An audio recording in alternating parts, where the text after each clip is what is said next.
Emotional wounding can be at the heart of why you feel stuck in your life. I'm going to talk about the 9 signs of childhood emotional neglect.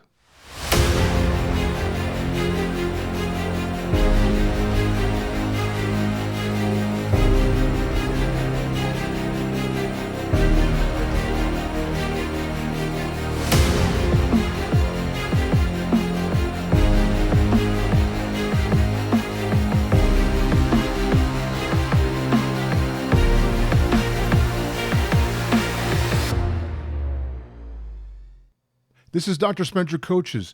Today I'm going to talk to you about why you feel stuck in your life and the causes of that, because when you're in your career, in the growth of your family, or any aspect of your life, you may feel like you hit a glass ceiling where you hit a wall and you don't know why you're growing, why nothing's changing.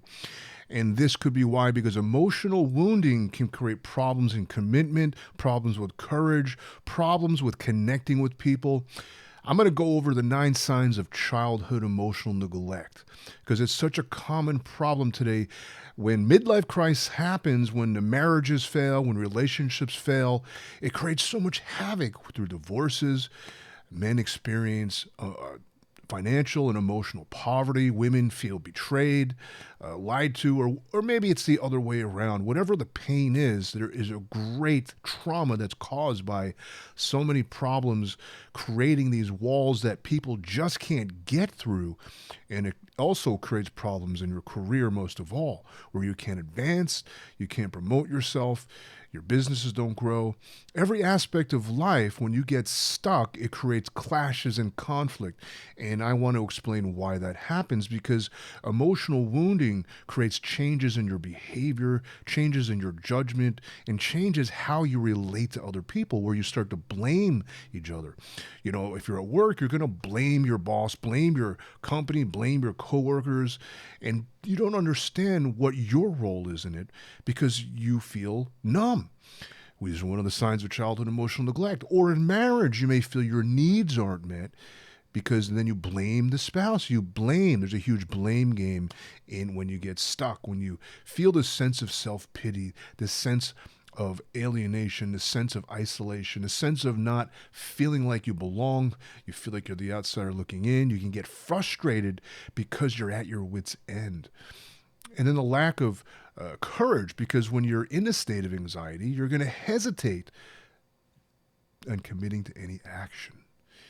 And if you fail to take action that produces the results that you want, your life gets put on standstill. And nothing changes, nothing grows because of these childhood wounds. So here they are. They're going to be 9 signs of childhood emotional neglect. So the first one is difficulty or identifying your own feelings. If you can't identify your own feelings, then it's going to be hard to be authentic and really express yourself and have emotional intelligence to relate to other people. If you can't express yourself properly, you're going to come across as inauthentic and insincere, like you're playing mind games, being manipulative, because you're covering up some lack within. And when you can't empathize and people can't connect with you emotionally, there tends to be a huge lack of trust, a lack of any type of understanding between the two. There's no agreement. And then relationships become very shallow and superficial, and there's no deep sense of connection, appreciation, and gratitude between you and other people. And therefore, there's no bond. If you can't identify your own emotions, you can't express them properly, and then it's going to be problems in you being you. Now, the second one is low self-esteem. If you have low self-worth and low self-esteem, it's because you internalize these negative messages. You have negative self-talk. In other words, you're critical of yourself. You may feel like unworthy of people's attention and recognition because you didn't get it from your parents. And if your parents didn't acknowledge you emotionally, you're not going to learn how to acknowledge your own emotions. Hence, the difficulty in identifying your emotions, as well as difficulty in honoring or valuing your emotions. As children, we are emotional beings. We're not intellectual beings. As children, we understand the world emotionally. And if we don't have this sense of emotional intelligence or emotional awareness or valuing our emotions because our parents failed to honor them or acknowledge them because they just didn't have any empathy for whatever reason, you may develop this sense of not honoring your own feelings, and you get into your head and get over analytical, and then you realize the challenges of life and you get really hard on yourself, not honoring your own feelings. That negative self-talk, I'm not good enough, I'm not pretty enough, whatever it is, you're not enough. And that negative self-talk really is like the seed of corrosion in your life. Perfectionism, this was where I'm going towards number 3. Perfectionism, because you understand the difficulties in life. And maybe your parents only gave you attention when you're good at something, like getting good grades. I know I went through that myself. My parents gave me more admiration and more praise and more attention when I got not only an A, but an A plus, and not only an A or A plus, but an A or an A plus in every single class. Those of you who know the Asian culture, that's how it is. Most first-generation immigrants are very hard on their children because they know how hard it is in life, and they become so fixed in survival that they fail to nurture their children. They fail to understand the emotional development and the development of confidence. Rather, they just get stuck, and this is what you got to do to survive. You got to get good grades, get into a good college, get a good job with a corporation, and they're just hard on their children, so you develop this sense of perfectionism. Maybe you get really competitive, or maybe you're just seeking the approval of your parents because they only gave you attention when you were good at something. So you get hard on yourself, you get this negative self-talk, you're not recognizing, you're not owning your feelings, you don't even know how you feel, you're just into performing, and you become a high performer. And when you don't perform well, you get really hard on yourself. So that could lead to a low self-esteem and a sense of inadequacy. You always feel inadequate because you're never good enough in your own self-image, because your parents never cultivated a sense of self-worth within you. Now, that is with perfectionism, because, often that sense of getting attention is a feeling of belonging. And if you don't perform well, you don't get the attention, and then you don't feel like you belong. So you're always seeking the approval of others, so you feel like you belong. You want to feel safe. I mean, that's the ultimate feeling of a child, and we as human beings, we're always looking to feel safe and comfortable. That sense of certainty that we all seek, that need, that emotional need. Now, the other number 4 is going to be difficulty setting boundaries. Because you don't know your own emotions, because you're only into high performing, because you're only into seeking the approval of others so you can feel like you belong, this sense of difficulty setting boundaries, because you're become a yes man. You can't say no to anybody. You become really nice to people. You become a people pleaser. So you can win the approval, so you can feel like you belong, and then you don't have any boundaries. And you're constantly taking care of other people, but you're not taking care of yourself. And you become the low man on the totem pole, or low woman in the social status of hierarchy, if you know what I'm talking about. You get stepped on. You become a doormat. You get forgotten about. You don't get invited unless people want to use you for a ride. That's what happened to me growing up. People called me up for a ride to the city to go to the clubbing. So I know this. So I'm speaking from my own experience here. I'm not just labeling people. Now, when you get put in this social position, it's very difficult to get out, because within your circle of friends, they're just going to see you as this person to be used.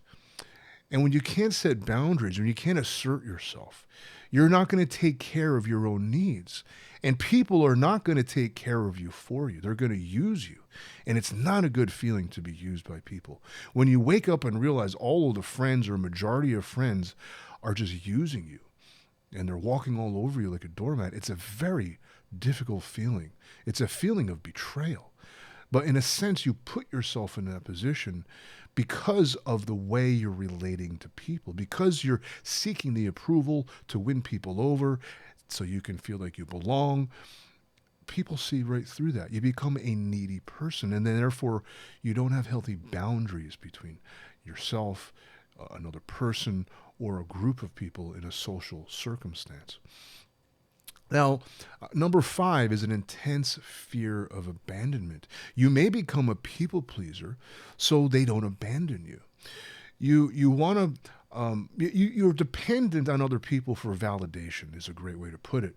Always seeking validation, because when you're validated, it gives you a sense of self-worth, of self-esteem. If you're not validated, meaning you don't hear it from the outside because you don't have a healthy internal dialogue, you don't have a healthy sense of self-worth because you don't value your own emotions because your parents didn't value your emotions. This is why it's called childhood emotional neglect. You have a sense of abandonment because that feeling of neglect is the feeling of being abandoned. Think of the olden times when we lived in a village, we lived in a tribe. The person who became, let's call it criminal minded, they did some wrongdoing. They pissed a lot of people off. They got ostracized. They got kicked out of their community. And when you're kicked out of your community, kicked out of the tribe, you had to survive and fend for yourself. A very difficult thing to do when there is no electricity. Even now in today's time, there is electricity. There is modern conveniences. It's even harder to survive on your own than in the old times. But to hunt, to farm on your own, it was almost certain death if you got kicked out of a community, if everybody rejected you. So we're hardwired to seek the safety and comfort of others because we are social beings. That when we're around people we feel comfortable with, we have a sense of connection. The oxytocin kicks in, the love hormone, and we can be ourselves, and we're not afraid, and we can relax, and there's true, authentic bonding. When that is absent, because we didn't experience that as children, we don't know what it's like to feel that sense of connectedness, that we seek it in very shallow, very needy ways, it's out of this intense fear of abandonment. That neediness, you become a people pleaser so people don't leave you out. You often allow yourself to be used and to be walked on by others just so you can be included. And you see people like this in social circles. Everyone talks behind their back.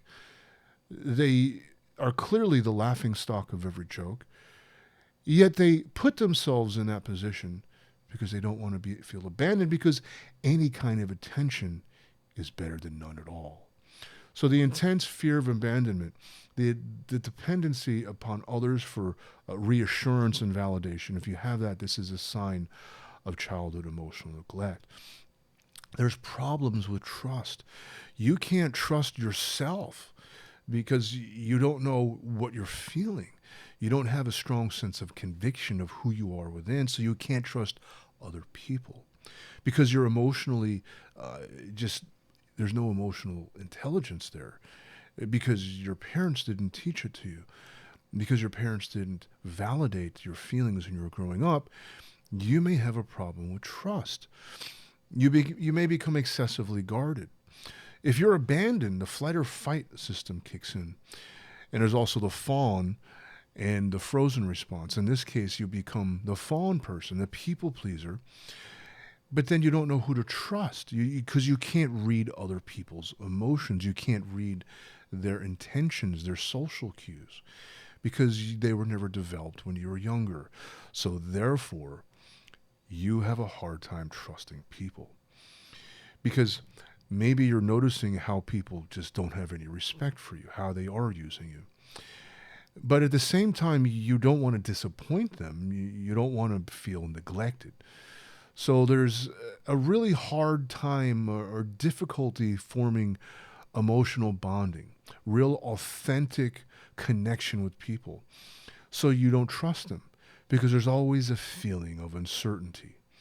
And when you have this constant anxiety, it's just not a healthy way to constantly seek the validation and approval of others and not understand social cues, so you don't know how to trust people because you can't trust yourself.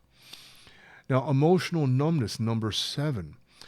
This is a huge one because you're, I'll just say, out of tune with your own emotional self. You're going to be a lack of sense of empathy. You're not going to understand other people's emotions and be able to relate to people at an emotional level. So you could become stoic and have this sense of being overly analytical. And it's just a process of that frozen aspect of the flight, fight, freeze, or fawn response, where you shut your own emotions down to survive, to please your parents, so to speak, growing up. And then that's how the pattern, your personality develops like that as you get older. So then you have this emotional numbness or detachment. Because you have a difficulty connecting with your own emotions, you can't connect with other people's emotions. Therefore, there's a lack of empathy. And when you can't empathize with other people, people don't want to relate to you, because whether you like it or not, people connect with each other where they feel safe around, where there's a sense of familiarity. Because there's a common feeling of comfort. There's a common feeling of what gives a person pleasure and puts a smile on people's face. There's common social, emotional understanding that if you don't have that emotional understanding, because you're out of tune with your own emotions, you're going to not have any empathy and therefore feel like you don't belong, feel like you're the outsider looking in. And then you have this disconnect with other people because you have emotional numbness. Now, if you can't connect with the emotions of others, it makes it really difficult to form friends, to form allies at work, to develop a healthy romantic relationship. You know, you can only fool yourself and fool people so far before the authentic self comes out.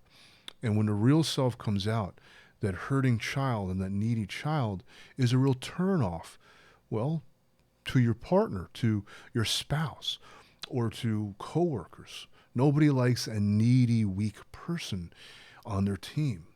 And it makes it really difficult to really build your career and build a family if you're emotionally needy, because you can't connect with people empathetically. People can tell this sense of weakness within you. It makes it really difficult to connect with people, for people to trust you. Now, number 8, if you have a difficulty calming yourself down, finding a sense of inner peace and inner joy on your own, you're going to use coping mechanisms. And this is what happens when you have a hard time calming your own anxiety, because this sense of the fear of abandonment creates an anxiety. This sense of, people pleasing has an underlying anxiety underneath it. And when you have this anxious feeling, you have a hard time calming yourself down and developing or having a sense of confidence and certainty and inner knowing, because you don't know your own feelings. You can't trust yourself. Well, you don't know what it is within yourself to trust. Most people trust a gut feeling. Most people's sense of certainty is a felt sense. Not only the logical rationale, but even when certain things become logical and rational and you have a clear understanding, it produces a calmness in the heart. And you don't have that calmness in the heart due to the irrational thought process from the self-critical thinking that you have. You can't find a sense of inner calmness. And therefore, you have these unhealthy coping mechanisms: overeating, oversleeping, becoming lazy, neglecting responsibilities, being non-committal, being flaky, and then all the way to alcoholism, excessive drinking, and drug use, excessive partying, or acting out to get attention, and becoming, let's just say, inappropriate in certain social circumstances, or even with a partner, because you're not getting the attention. Therefore, there's a sense of blame. You're not supporting me because You constantly feel invalid and you're seeking validation. What you're really seeking is emotional, moral support because you didn't get it when you were a child from your parents. Now, this turns into number 9. This is the last one, which is feelings of emptiness or loneliness. Feelings of emptiness really comes from the absent feeling, the absent emotional attention from, well, not from your parents, the lack of emotional attention that you got from your parents. And if that feeling of absence, because say your father was emotionally absent or your mother was just demanding and critical of you and never really recognized the anxiety, the fear, the uncertainty that was going on within you when you were younger. They didn't know how to build a sense of self-confidence within you. They didn't teach you to trust yourself. Self-confidence comes from trusting yourself, trusting your judgment, trusting your feelings. There's an emotional intelligence when you feel a certain way within a certain situation. It's telling you whether or not you're truly ready to take on this challenge, or if that sense of unfamiliarity becomes so extreme you don't feel safe, and then you have the flight, fight, freeze, or fawn response, igniting this sense of anxiety and panic within you. And the absence of safety, the absence of worthiness, the absence of support, the absence of mere acknowledgement and attention creates a sense of emptiness within you. And it's an unconscious feeling that you can't quite put a finger on it, that you act out. You do things to get attention because this unmet need is that feeling of emptiness and loneliness. And often people resort to drinking and drugs to numb themselves from this feeling of emptiness, this feeling of just something is missing inside of you and you can't put a finger on it. And whenever you go into that feeling, the sense of panic arises because that's how you felt when you were a child. Now, I'm not saying parents are bad. This happens with what quote unquote can be viewed as a healthy family unit, where the parents are successful, they have a nice house, they're providing you with all of your physical needs, you're getting clothing on your back, you're getting nice clothing on your back. But if they don't really support your emotional development, then there's going to be a sense of you're not honoring your own feelings. Because automatically, the developmental years between 0 and 7, we take on our parents' behavioral patterns and values unconsciously. We mirror them. One, because that's all we're exposed to. That's all we really know. And 2, because our parents' behavior, emotional state, personality was all we were exposed to as infants before we went to school and got exposed to other social values, it's imprinted into us. And that emotional patterning becomes the basis of our behavior, our worldview, and our personality as we get older. And as we begin to integrate ourselves into a social circumstance, school, we begin to see how other people relate. And we begin to get a sense of comparing ourselves to others. And the grade school system, getting tested and getting, A, B, C, D, or F, and the threat of failing and that anxiety it produces of having to perform creates a sense of competition and the need to perform in order to just belong to the class that you're in, the class of that you go from first grade to second grade to third grade. You're with the same group of kids. And you want to maintain that social bonding that you develop with them. And the threat of that being taken away often leads to a lot of anxiety in children. And parents don't understand the social dynamic in school because they only know their work life. Parents get caught in the survival and get out of thriving because their life becomes just about paying bills, just about paying the mortgage and the property tax and having a mouth to feed, and the cost of feeding more mouths, more children, and the cost of buying clothes, the cost of paying the electrical bill and so on becomes so overwhelming that more often than not, they just forget their own emotional needs. And then therefore, they superimpose the need to survive, what it takes to survive, onto their children and forget about their happiness.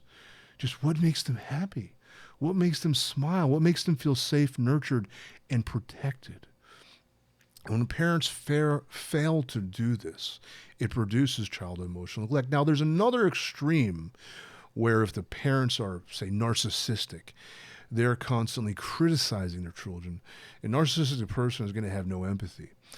And if you have a parent who's a narcissist, maybe they're not overtly abusive, but they're just emotionally absent. They're critical in the sense of you're not going to be good enough because the world is a hard place to survive. Then that's the value system that they instill in you. And you grow up thinking, well, my emotions don't matter because they don't matter to my parents. And what matters to them is their ability to survive. And I've got to get good grades and compete in these cool sports so I can get a scholarship. That's what my father said or whatever. It becomes ingrained into your personality. And it develops this kind of neurotic way of being that we call childhood emotional neglect. And it has these 9 signs.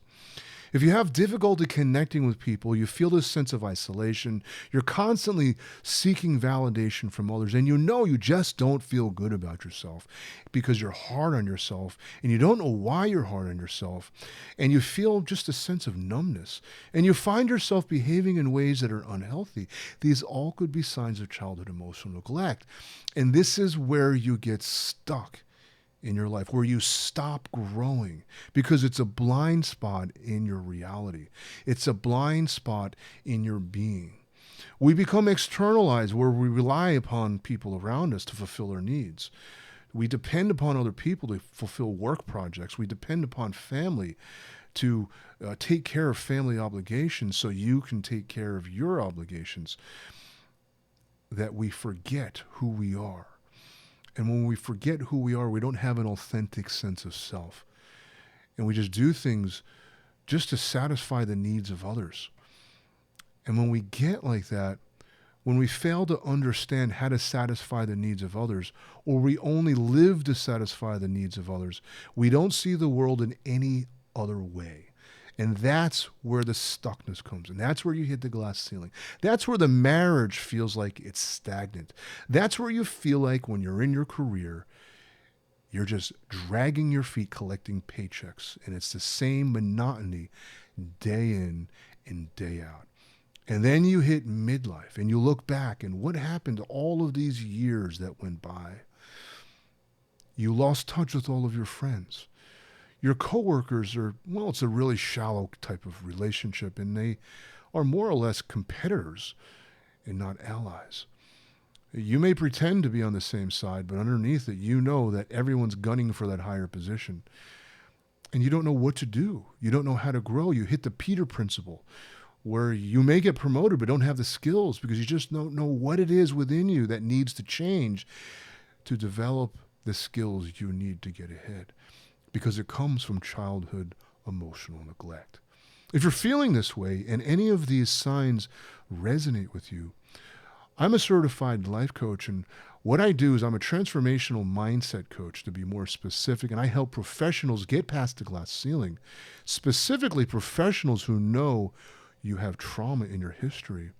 And maybe you've tried psychology, maybe you've read some self-help books, but nothing seems to really work because of this blind spot that you can't put a finger on. Well, this is who I help. Get you ahead in life so you can experience the abundance, the freedom, and fulfillment through my 5-step leadership program, where I help you get focused on your goals, develop the skills to fulfill that goals, and more importantly, teach you about your mindset. Because within that mindset are going to be limiting beliefs and blind spots which keep you from really seeing your potential and possibility. That self-doubt, you know what I'm talking about, how to overcome that, develop the confidence you need, develop the skills you need, and then work on commitments. Without commitment, nothing works. And the fifth one is going to be healing. Those wounds are going to keep popping up. And if you don't deal with them, if you don't heal them, if you don't have a sense of completion and a sense of resolution within you, they will haunt you through the rest of your life. This is Dr. Spencer Coaches. Go ahead and like, share, and subscribe. Leave a comment below. If you're looking for help, my contact information is going to be below this video. Thank you so much for watching. I sure hope that helps.